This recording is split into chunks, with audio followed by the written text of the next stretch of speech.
Senhora Presidenta, senhores senadores, senhoras senadoras, quem nos acompanha pela TV Senado, pela Rádio Senado, também pelas redes sociais.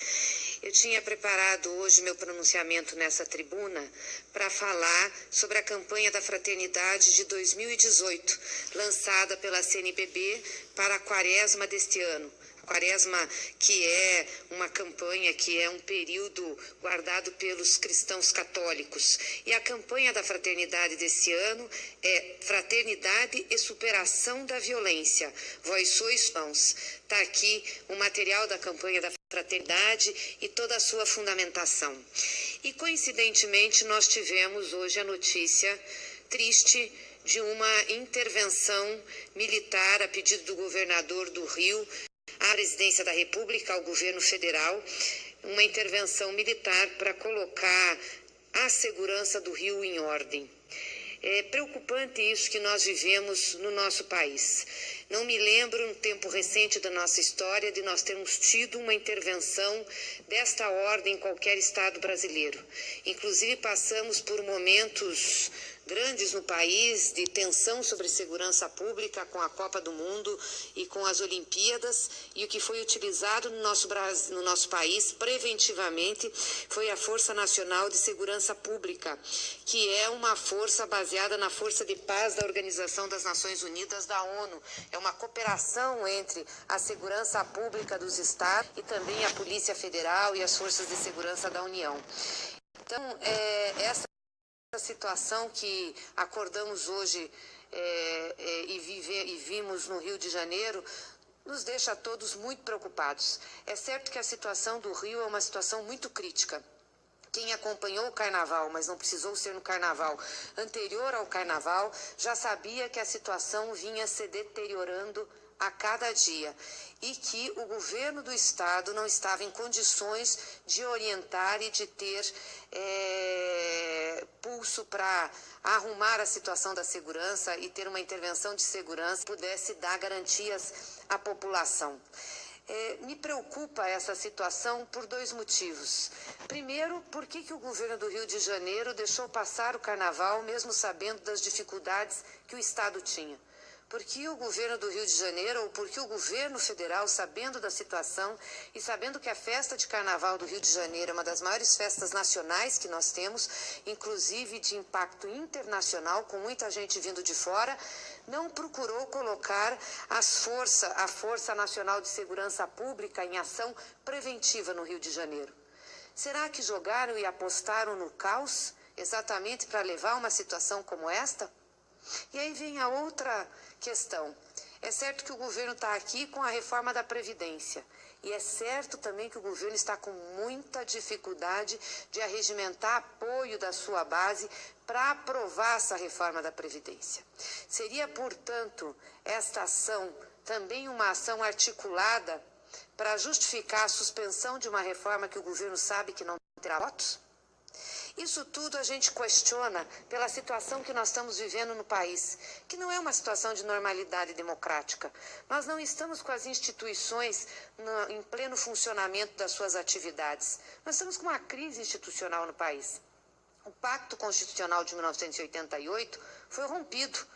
Foi rompido quando não se respeitou o voto popular e nós temos um governo ilegítimo que tem menos de 6% de aprovação da população, que é o governo de Michel Temer. Assim como a aprovação do governo do Rio de Janeiro também está muito baixa.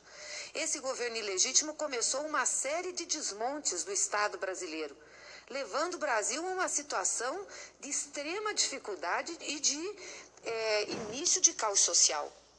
A questão da segurança pública, portanto, é só uma das questões que está se agravando no Brasil. E aí não adianta os parlamentares desta casa e também da Câmara dos Deputados dizer que nós temos que fazer um grande investimento em segurança pública e um apoio do governo federal aos estados porque todos estão com problemas.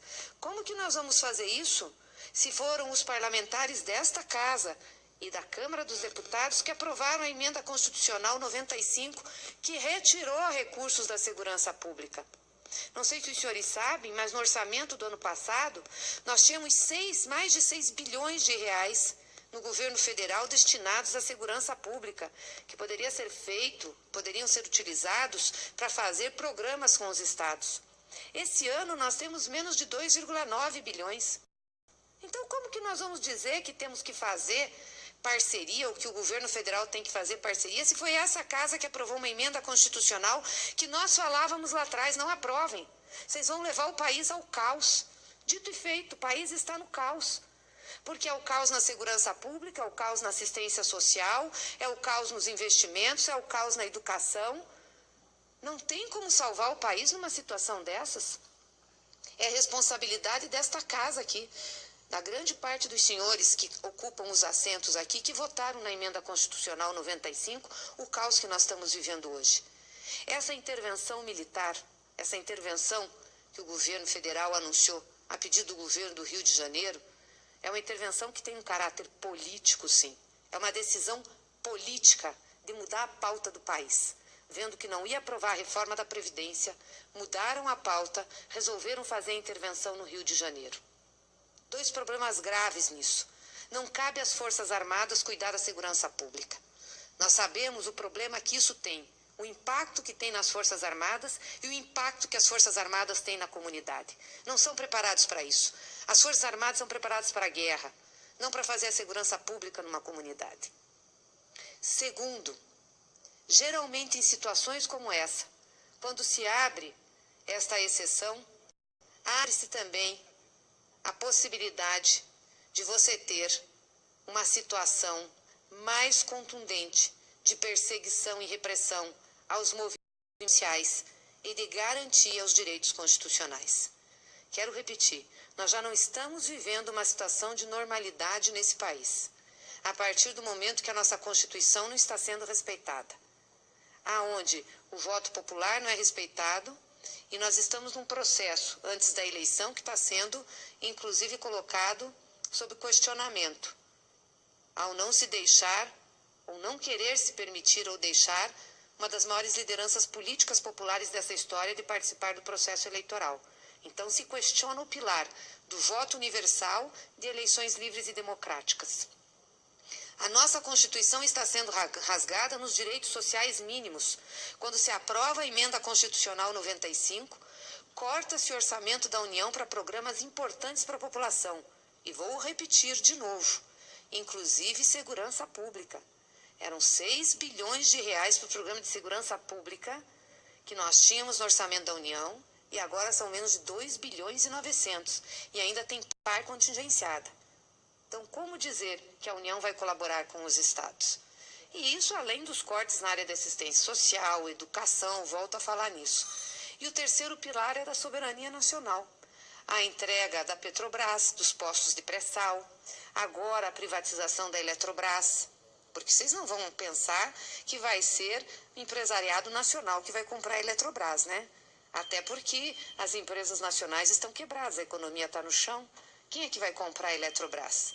Ou vai ser chinês, ou vai ser americano, ou vai ser europeu.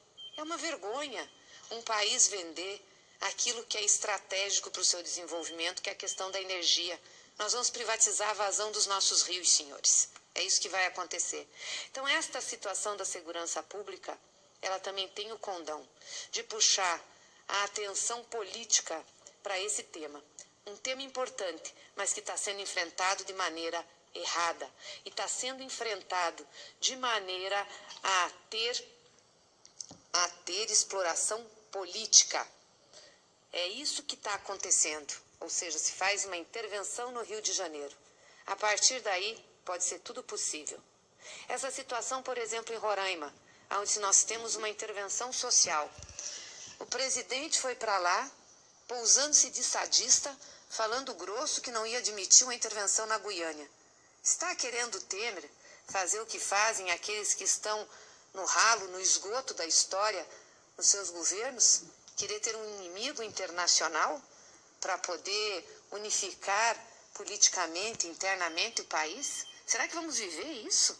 Será que vamos ver o governo brasileiro se meter num conflito externo e querer combater a Venezuela? Não falta mais nada nesse país. Isso é uma possibilidade. Nós estamos vivendo tempos de muita escuridão no Brasil. essa intervenção militar no Rio de Janeiro pode ser uma porta entreaberta para um estado de exceção mais transparente no Brasil. Vou repetir, já estamos vivendo um estado de exceção, já estamos vivendo suspensão de garantias e direitos.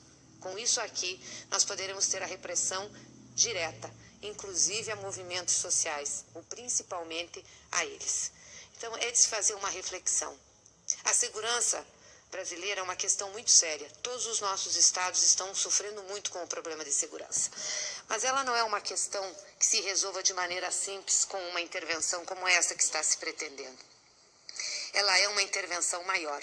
Quando nós dizemos que temos que investir em políticas sociais, em trabalho, em emprego, em renda, em cultura e lazer, nós queremos dizer que temos que investir naquilo que é preventivo à questão da violência. Ou preparar a nossa sociedade, as nossas comunidades, para que tenham perspectiva e esperança. Quando nós temos que investir em segurança pública, nós temos que aparelhar as nossas polícias, mas não só com questões de repressão, não só com aparelhamento de repressão, mas também com inteligência, para que possamos precaver, para que as forças de segurança possam antever os problemas e aí sim ir lá no cerne deles, para que a gente não tenha violência na sociedade. Mas isso não existe hoje, porque não existe dinheiro. Cortaram o dinheiro do orçamento da União para isso. Cortaram. Esta casa aqui cortou. Não existe. Então não há que se falar nisso. É muito grave o que nós estamos vivendo nesse país.